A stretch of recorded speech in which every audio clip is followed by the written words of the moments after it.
आता सध्याच्या काळात सगळ्यात मोठा प्रश्न आहे संगतीचा. संगतीचा ऐका, आपल्या जीवनाचं सुख, आपल्या जीवनाचं दुःख, आपल्या जीवनाचं यश, आपल्या जीवनाचं अपयश आपण कुणाच्या संगतीत जगतो याच्यावरती अवलंबून आहे. नाही पटलं का? बरं असू दे. आपल्या जीवनात आपण कुणाच्या विचाराच्या संगतीत जगतो हे जरा प्रत्येकानं निरीक्षण करून पाहणं गरजेचं आहे. आपुली आपण इथं सांगण्याची गरज नाही आणि आपल्याला सांगायला आपण लहान नाही. आपल्या प्रत्येकाला आपल्या गुणदोषांचं परीक्षण करता येतं. सध्याच्या काळात हजार वाईट मित्र भेटतील, हजार पावला पावलावरती मित्र आहेत. आज या इन्स्टा फेसबुकच्या जमान्यामध्ये, ह्या इंटरनेटच्या जमान्यामध्ये आज फॉलोवर्स व्ह्यूजर्स कमी आहेत का माणसाला सांगा? फ्रेंड सर्कल भरपूर आहे. या माध्यमातून लाखो फ्रेंड्स आपले जुळलेले आहेत. पण ऐका, हजारो मित्र असू द्यात, पण त्यातले जर परमार्थ कार्यासाठी धर्म कार्यासाठी लावणारा एकही नसेल तर ते हजारो कामाचे नाहीत. आजी, एकच मित्र आपल्या जीवनात असावा, एकाचीच अशी संगत आपल्या जीवनात असावी की जी आपल्याला वेळोवेळी या धर्म कार्याला इथपर्यंत पोहोचायला भाग पाडेल. वेळोवेळी. नाही तर काही काही मित्र राहतात, कीर्तनाला चालला की ते म्हणतो काय ते कीर्तन इकडे, काय ते भजन इकडे, अरे करू दे ना, नाही तुला जमत तू करू नको, पण निदान जे करते त्याला तरी अडवू नको. असे मित्र भरपूर आहेत. पण माझी विनंती, मित्र तू एक कर आरसा सारखा, मित्र वनव्यामध्ये गारव्यासारखा, आत्महत्याच करणार नाही कुणी, आत्महत्याच करणार नाही कुणी. मित्र असला जवळ जर मनासारखा, मित्र वनव्यामध्ये गारव्यासारखा, दुःख अडवायला उंबऱ्यासारखा, मित्र वनव्यामध्ये गारव्यासारखा. विठ्ठा शाश्वत सुख हे त्यात शाश्वत परब्रह्म तत्वाकडूनच प्राप्त होणार आहे. आजी, जीवानं जर जीवाची संगती केली तर आपल्याला दुःखच आहे. शब्द लक्ष देऊ नये का? जीवानं जीवाची संगती केली तर जीवाला दुःख आहे. कारण इथे सगळेच भवरोगी आहेत. इथे सगळेच भवरोगी आहेत. कोणता जीव इथून उद्धारलेला आहे? इथं कोण आपल्याला तारणार आहे? इथं कोण आपल्याला उद्धारणार आहे? अमुक अमुक कोणीतरी माझा ओळखीचा पाहुणा आहे आणि त्याची फार मोठी प्रॉपर्टी आहे, त्यामुळे मला भक्तीची भजनाची गरज नाही, तो मला उद्धारेल. उद्धारेल तुका म्हणे तुला सोडविना कोणी, तुका म्हणे तुला सोडविना कोणी, एका चक्रपाणी वाचविया. तुका म्हणे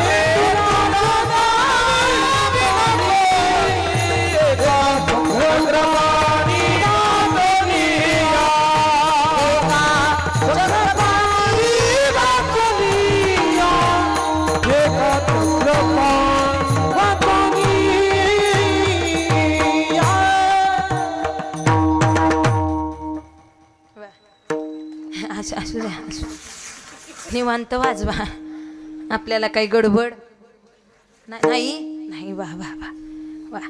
ऐका, एका चक्रपाणी वाचून या सोडविना कोणी. कोण सोडवेल आपल्याला? कोण उद्धारेल? किती मोठा धनवान असला आपला उद्धार करेल का? अहो, समाज उद्धार करेल का?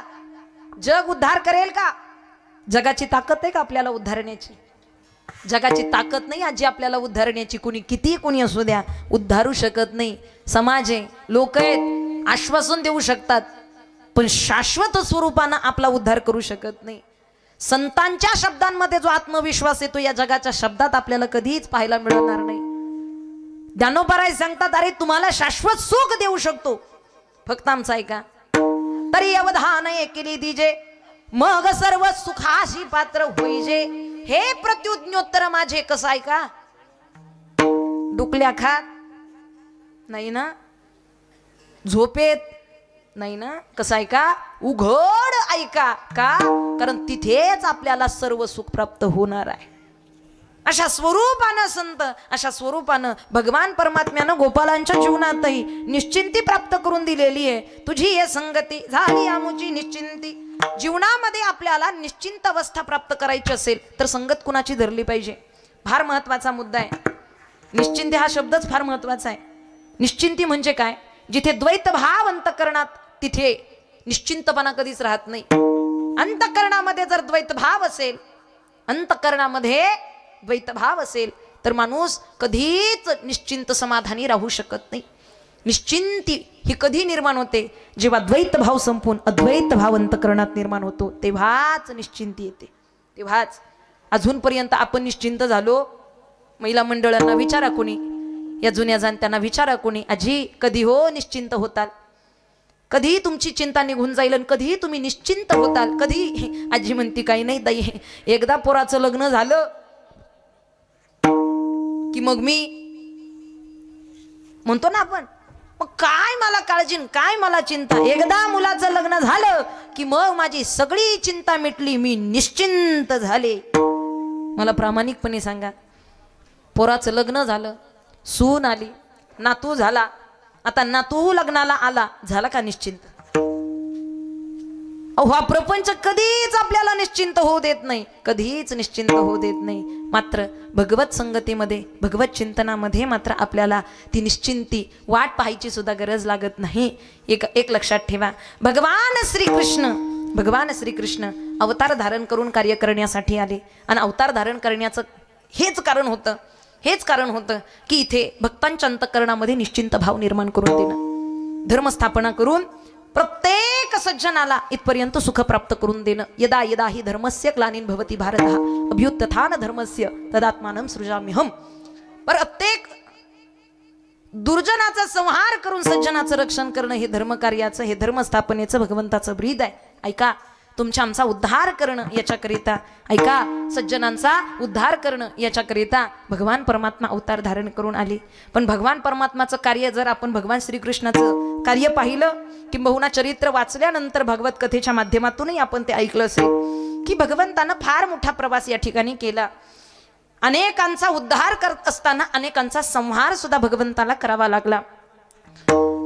अगदी कारागृहामधून जेव्हा भगवान परमात्मा या ठिकाणी गोकुळामध्ये आलेले आणि गोकुळामध्ये आल्यानंतर भगवंताच्या येण्याचा आनंद सर्वत्र झालेला आहे. आपण थोडा थोडा पुढे भाग पाहत जाणार आहोत. अगदी शेवटलाही मी सांगून जाईलच, पण सुरुवातीलाच मी व्यक्त करून जाते. कारागृहामध्ये भगवंताचा अवतार जन्म नाही, पण खऱ्या अर्थानं ते अवतार रूपानंच आले, अवतार रूपानंच आले. 8 वर्षाचं बालस्वरूप तिथपर्यंत प्रकाश झाला आणि तिथपर्यंत 8 वर्षाचे भगवान श्रीकृष्ण वसुदेव आणि देवकी मातेच्या समोर उभा राहिले.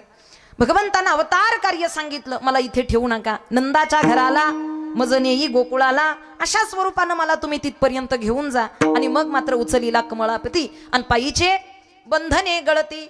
आजी भगवान परमात्म्याला उचललं आणि वसुदेवांच्या पायामध्ये अडकवलेल्या बेड्या कंसानं ज्या बेड्या अडकवल्या होत्या त्या बेड्या आपोआप गळून पडल्या. एकच तात्पर्य घ्या, प्रत्येक वाक्याचं काही ना काहीतरी तात्पर्य ध्यानात ठेवा.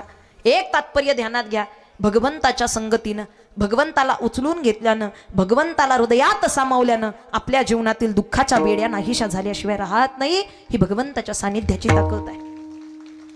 कारण तो सुखदाता आहे. लक्ष्मी वल्लभा, लक्ष्मी वल्लभा, लक्ष्मी वल्लभा, लक्ष्मी वल्लभा, लक्ष्मी वल्लभा, लक्ष्मी वल्लभा, लक्ष्मी वल्लभा, लक्ष्मी वल्लभा, लक्ष्मी वल्लभा, लक्ष्मी वल्लभा, लक्ष्मी वल्लभा, लक्ष्मी वल्लभा, लक्ष्मी वल्लभा, लक्ष्मी वल्लभा,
पायी सुख वसे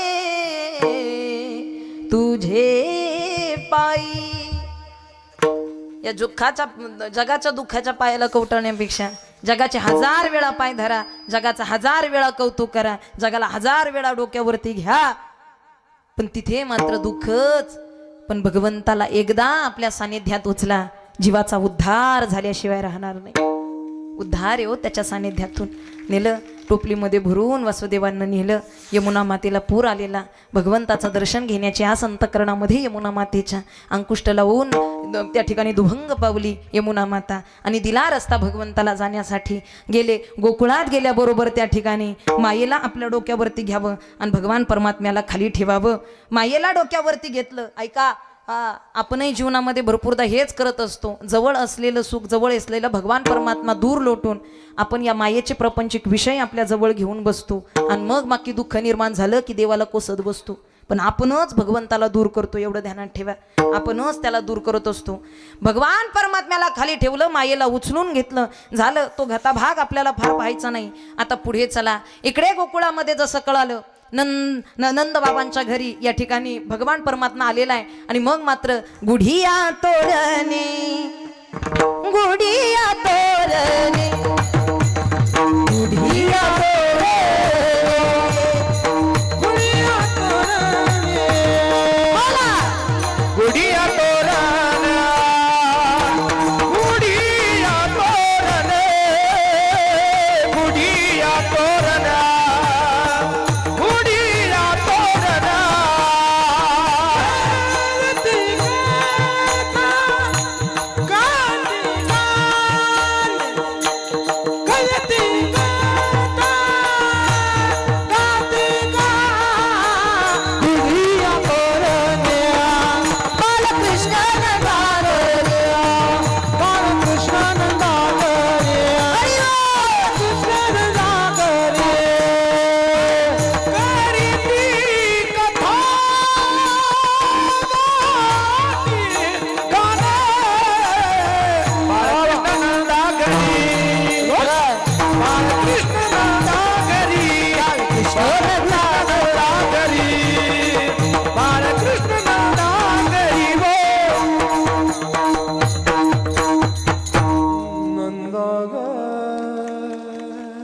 बाळकृष्ण नंदा घरी, बाळकृष्ण नंदा घरी.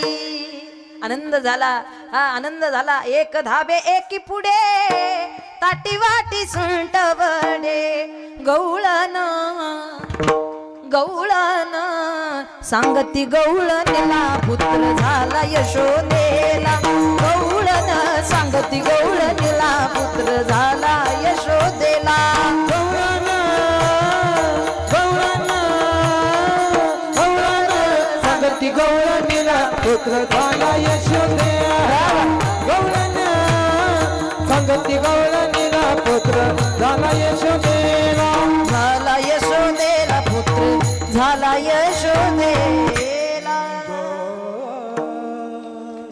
सगळ्या गोकुळ नगरवासियांच्या अंतकरणामध्ये आनंद झाला. सगळ्या गोकुळवासियांच्या अंतकरणामध्ये आनंद झाला. अरे नंद बाबाच्या घरी लाल जन्माला आला, नंद बाबाच्या घरी लाल जन्माला आला. भगवंताचं ते श्रीमुख पाहण्याकरिता दाटी झाली हो, सगळ्यांची दाटी झाली. सगळी लोक, सगळी नगरवासीय, सगळे बांधव, सगळ्या गवळणी त्या भगवंताचं रूप पाहण्यासाठी आला. अनेकांनी या ठिकाणी भगवंताच्या रूपाचं गुणगान केलेलं आहे. अनेकांनी सावळी रूपडे चोरटे चित्ता. सांग ना ग, अगं तू गेली होतीस ना आता नंदवाड्यामध्ये.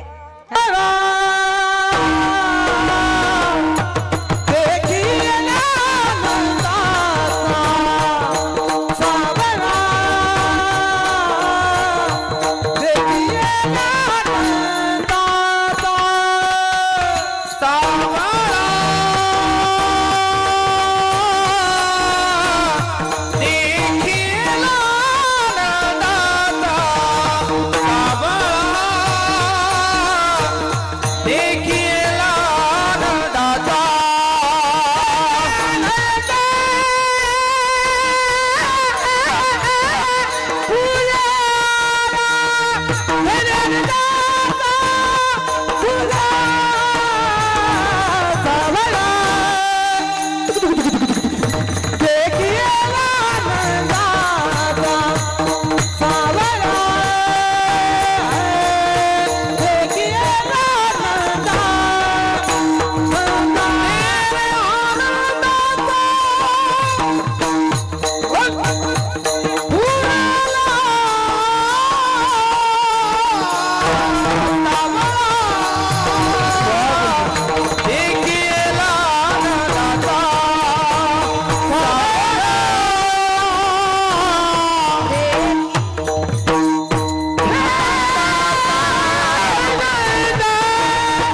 आता हे त्यांना कळतंय ज्यांना स्वर कळतोय, ज्यांना ताल कळतोय, ज्यांना स्वरही कळेना तालही कळेना तेव्हा अशी पात्र राहते. नेमकं चाललंय काय? कधी कधी त्यांना पाहिल्यावर आम्हाला प्रश्न पडतो आमचा स्वर चुकला का काय, पण त्यांच्या ध्यानात येत नाही. हे कीर्तन झाल्यावर कळतं. विठ्ठल विठ्ठल.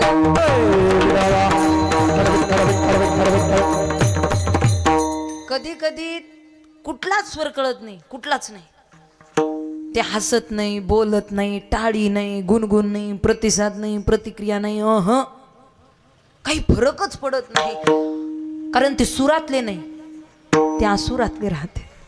त्यांना कुठलाच स्वर, तुम्ही किती चांगल्या रागात गाते, रागातच पाहते, रागातच पाहते. हा, त्यांना कुठलाच स्वर कळत नाही. पण ऐका ऐका, कुठलाच स्वर नको कळू द्यात, पण कीर्तनात बसल्यानंतर एक स्वर मात्र नक्की कळतो. कुठलाच स्वर नको कळू द्या, पण आजी ऐका बाबा, एक स्वर मात्र स्वर न कळणाऱ्याला सुद्धा पक्का कळतो. कोणता? ज्ञानेश्वर. राहिले टाळ्या वाजवायला तर. वा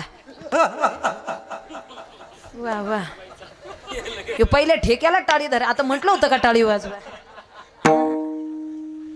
इतर वेळेला वाजवा म्हणून वाजवत नाही, पण आता पहिल्या ठेक्याला तेव्हा बरं झालं, वेळेतच संपवलं.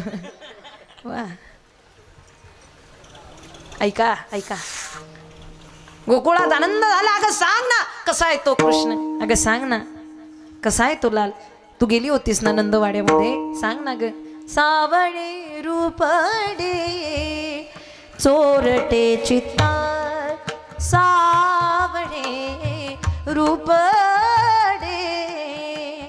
चोरटे चित्ताचे, चोरटे चित्ता. फार ग सुंदर, फार गोडे, फार गोडे. पाहतच बसावं आणि पाहता पाहता स्वतःला हरवून बसावं. पाहिला पाहिला पाहिला रंगाचा नंदने, पाहिला पाहिला रंगाचा नंदने, कधी कधी कधी पाहिला. पाहिला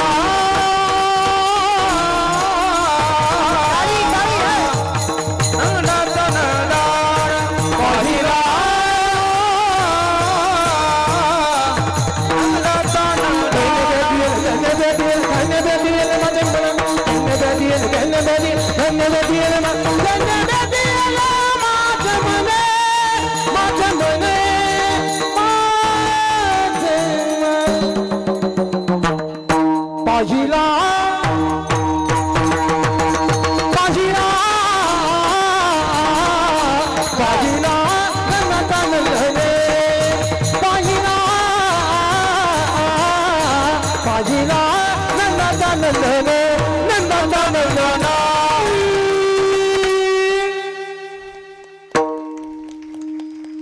खऱ्या अर्थानं प्रत्येक गवळणीच्या अंतःकरणामध्ये आनंद झाला. भगवान श्रीकृष्णाचा अवतारच होता सज्जनांचा उद्धार आणि दुर्जनांचं स्मर्दन करण्याकरिता.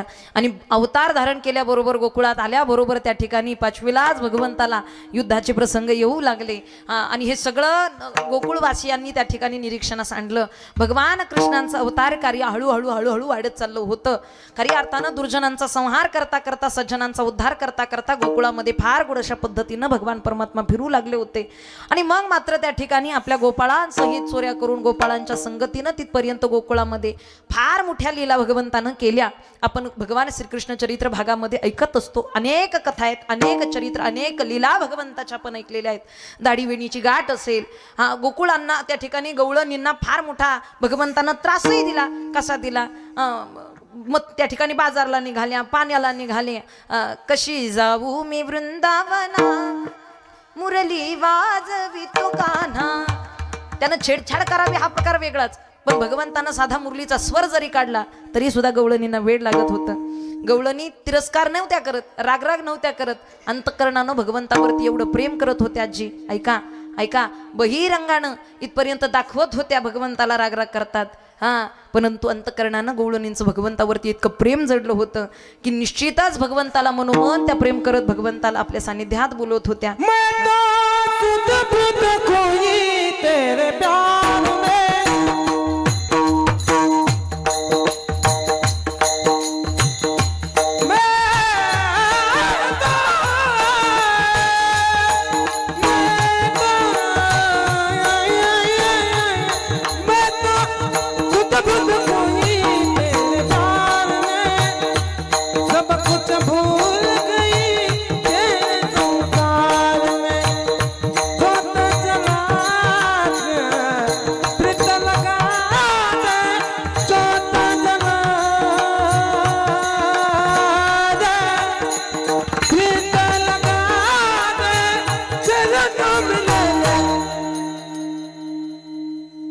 मुरली वाले ओ बंसी वाले मुरली वाले ओ बंसी वाले मुरली वाले ओ बंसी वाले मुरली वाले ओ बंसी वाले मुरली वाले ओ बंसी वाले वाले ओ बंसी वाला वाला ना हो गई बदनाम रे हरि गगन बिना भूली नीलाम दास नारायण हो गया पावन दास नारायण हो गया पावन चरणों मिले मुरली वाले ओ बंसी वाले मुरली वाले ओ बंसी वाले मुरली वाले ओ बंसी वाले भगवान परमात्म्याच्या खोडी वाढवू लागल्या इतक्या खोडी वाढल्या की गवळणी यशोदा मातेकडे येऊन घराणं सांगू लागल्या, अगं आवर ना तुझ्या मुलाला जरा, आमच्या घरी येतो, चोऱ्या करतो, दही दूध त्या ठिकाणी हांडी फोडून दही दूध खातो, डेरं फोडून दही दूध खातो, सांग ना ग काहीतरी, किती त्रास द्यावा त्याने. हा गोकुळी राहावे का जावे यशोदे कृष्णाला सांगावे यशोदे कृष्णाला सांगावे गोकुळी राहावे का जावे गोकुळी राहावे का जावे गोकुळी राहावे का राहावे का जाव्या गोकुळ राहावे का जाव्या गोकुळी जाव्या काय करावं ग सांग ना जरा. अगं काय झालं का माझ्या लेकरावरती आळ घेते, असं करू नको. अगं सांग तुझ्या मुलाला जरा, गोपाळांच्या सही जावं, कारण भगवान परमात्म्याच्या ध्यानात आलं होतं. अरे अरे आपण या गोकुळामध्ये राहतो, गोकुळ नावाचा अर्थ काय, जिथे कोट्यांच्या संख्येनं गोमाता आहेत, आजी कोट्यांच्या संख्येनं गोमाता आहेत ज्या गोकुळामध्ये, म्हणून त्याला गोकुळ म्हटलं जातं. तिथे फार मोठा गायींचा समुदाय होता, फार मोठी गोवंशाची सेवा होत होती, फार मोठी गोसेवा होत होती. आणि अशा स्वरूपानं आपल्या गावामध्ये जर एवढ्या गायी असतील, त्या गायींचं एवढं दूध दुभतं आपल्या गावात निघत असेल, आणि माझ्या समवेतची जर सवंगडी मुलं जर लुकडी सुकडी अशी एकदम किरकोळ तब्येतीनं झाली असतील, तर काय आपल्या गावात गायीन या दूध दुभताचा उपयोग आहे. म्हणजे का रे बाबांनो, तुम्ही एवढं दूध दुभत गावात असून, एवढ्या गायी आपल्या गावात असून, एवढ्या चांगल्या परीचा आहार आपल्या गावामध्ये असून सुद्धा तुम्ही एवढे सुकलेले का दिसता बरं. तुम्हाला काय होतं, काही खायला देत. अरे देवा, सगळं मान्य, आपल्या गावात गायी भरपूर आहे, दूध दुभतं भरपूर आहे, पण आमच्या हातात तर आलं पाहिजे. अरे आमच्या पोटात तर गेलं पाहिजे. ते सगळं दुभतं गायीकडून येतं खरं, पण ते आमच्यापर्यंत पोचत नाही. ते दूध दुभतं मथुरेला जातं ना देवा, आमच्याकडे कोण आणून देतं. देवाच्या ध्यानात आलं, अरे अरे आपल्या गावचा माल जर बाहेर जाऊन बाहेरची लोक चांगली धष्टपुष्ट होते, तर आपली पोरं कधी सुधारणार. कधीतरी आपल्या लेकरांचं सुद्धा आपल्याला कौतुक करतात, त्यांचंही पालन पोषण करतात, त्यांचंही उन्हून पाहता आलं पाहिजे, त्यांचे कलागुण पाहता आले पाहिजेत. ऐका, या माध्यमातून भगवंताच्या हे ध्यानात आलं की निदान आपला माल आपल्या गावातच राहिला पाहिजे आणि आपली पोरं सुधारली पाहिजेत. या कारणानं भगवंतानं बाहेर जाणारं दूध दुभतं बंद केलं. बस इथून पुढे बाहेर दूध दुभतं निर्यात करायचं नाही, कोणीच घालायचं नाही. काय असेल ते आपल्या घरात ठेवा आणि आपल्या पोरांना द्या. ऐका महिला मंडळ, आज सध्याच्या काळात सुद्धा फार मोठी गरज आहे. माता भगिनींवरती फार मोठी जबाबदारी आहे. त्या काळापासून आतापर्यंत ही जबाबदारी तीच आहे. आपल्यावरती राहतं, आपल्या पोरांचा आहार कसा ठेवायचा हे आपल्यावरती राहतं. आज 2 मिनिटात बनवणारा मॅगी, 2 मिनिटात मॅगी बनवून मोकळे होतात. आता काय स्वयंपाकाचा फार ताण नाही राहिला. पण माझी विनंती असेल, चांगला आहार, गाईचं दूध एवढं पवित्र राहतं, भगवंताच्या ध्यानात आलं होतं की त्यानेच आपली मुलं तब्येतीनं, त्यानेच आपली मुलं दष्टपुष्टन, त्यानेच आपली मुलं त्या ठिकाणी चांगली होतील. हा, आज सध्याच्या काळात गाईचं दूध पोरांना इतकं कमी प्रमाणात दिलं जातं. देशी गाई बरं, गावरान गाई, मूळ आपला जो गोवंश आहे, भारतीय गोवंश, त्या गोवंशाच्या गाईचं दूध आपण आपल्या लेकरांपर्यंत दिलं पाहिजे. प्रत्येकाच्या घरी एक तरी गावरान गाई असली पाहिजे आणि प्रत्येकाच्या घरात त्या गाईचं दूध दुभतं राहिलं पाहिजे.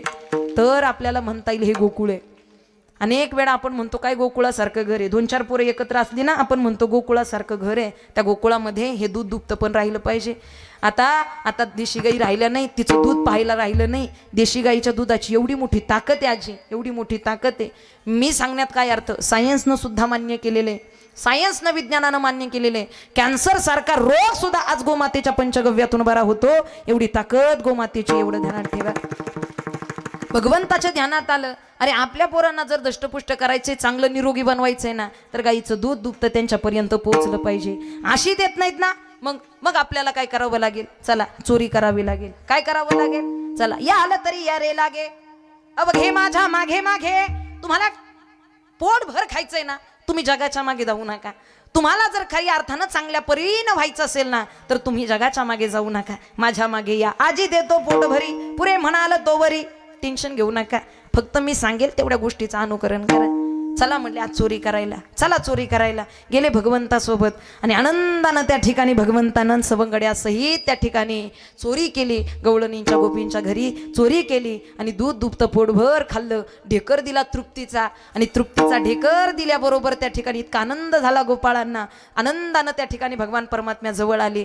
भगवान परमात्म्याला विचारू लागले. भगवान परमात्म्यानं गोपाळांना विचारलं, म्हटले काय रे, आतापर्यंत एवढ्या प्रमाणात तुम्ही दूध दुभतं कधी खाल्लं होतं का?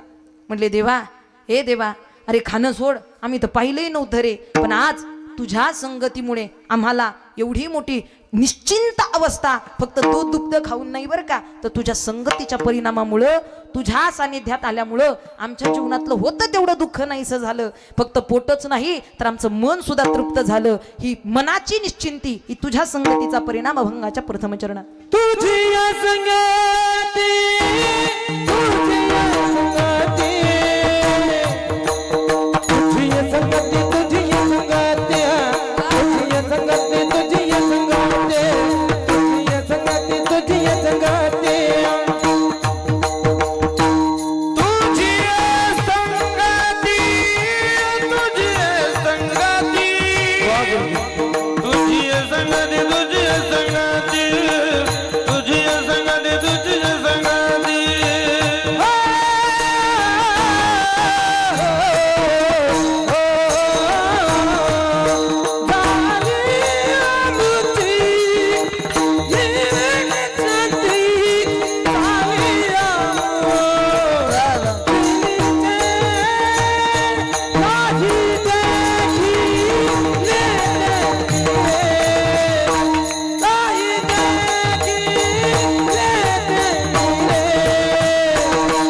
नाही देखिले मिले, नाही देखिले ते मिले, नाही देखिले ते मिले, ते मिले, ते मिले, नाही देखिले ते मिले, नाही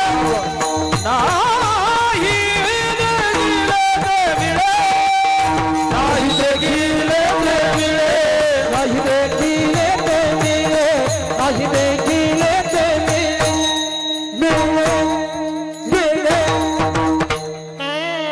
मिले. मी म्हटलं सनी कुठून आली. वा वा वा, नाही व्हायला भरपूर आहे, पण आता वेळ कमी आहे. तुझी ये संगती झाली आमुची निश्चिंती, आमची निश्चिंती झाली देवा. आणि ही निश्चिंती आतापर्यंत जगाच्या सानिध्यात कधीच भेटली नाही बरं का. मी सुरुवातीलाच व्यक्त केलं, आता सध्याच्या काळात सगळ्यात मोठा प्रश्न आहे संगतीचा. ऐका, आपल्या जीवनाचं सुख, आपल्या जीवनाचं दुःख, आपल्या जीवनाचं यश, आपल्या जीवनाचं अपयश आपण कुणाच्या संगतीत जगतो याच्यावरती अवलंबून आहे. नाही पटलं का? बरं असू दे. आपल्या जीवनात आपण कुणाच्या विचाराच्या संगतीत जगतो हे जरा प्रत्येकानं निरीक्षण करून पाहणं गरजेचं आहे. आपुली आपण इथं सांगण्याची गरज नाही, आणि आपल्याला सांगायला आपण लहान नाही. आपल्या प्रत्येकाला आपलं गुणदोषांचं परीक्षण करता येतं. सध्याच्या काळात 1000 वाईट मित्र भेटतील, 1000 पावला पावलावरती मित्र आहेत. आज या इन्स्टा फेसबुकच्या जमान्यामध्ये, ह्या इंटरनेटच्या जमान्यामध्ये आज फॉलोवर्स व्ह्यूजर्स कमी आहेत का माणसाला सांगा? हा, फ्रेंड सर्कल भरपूर आहे. हा, या माध्यमातून लाखो फ्रेंड्स आपले जुळलेले आहेत. पण ऐका, 1000 मित्र असू द्यात, पण त्यातले जर परमार्थ कार्यासाठी धर्म कार्यासाठी लावणारा एकही नसेल तर ते 1000 कामाचे नाहीत. आजी, एकच मित्र आपल्या जीवनात असावा, एकाचीच अशी संगत आपल्या जीवनात असावी की जी आपल्याला वेळोवेळी या धर्म कार्याला इथपर्यंत पोहोचायला भाग पाडेल. वेळोवेळी. नाही तर काही काही मित्र राहतात, कीर्तनाला चालला की ते म्हणतो काय ते कीर्तन इकडे, काय ते भजन इकडे, अरे करू दे ना, नाही तुला जमत तू करू नको, पण निदान जे करते त्याला तरी अडवू नको. असे मित्र भरपूर आहेत. पण माझी विनंती, मित्र तू एक कर, आरसा सारखा मित्र बनव्यामध्ये गारव्यासारखा आत्महत्याच करणार नाही कुणी, आत्महत्याच करणार नाही कुणी. मित्र असला जवळ जर मनासारखा, मित्र बनव्यामध्ये गारव्यासारखा दुःख अडवायला उंबऱ्यासारखा. मित्र बनव्यामध्ये गारव्यासारखा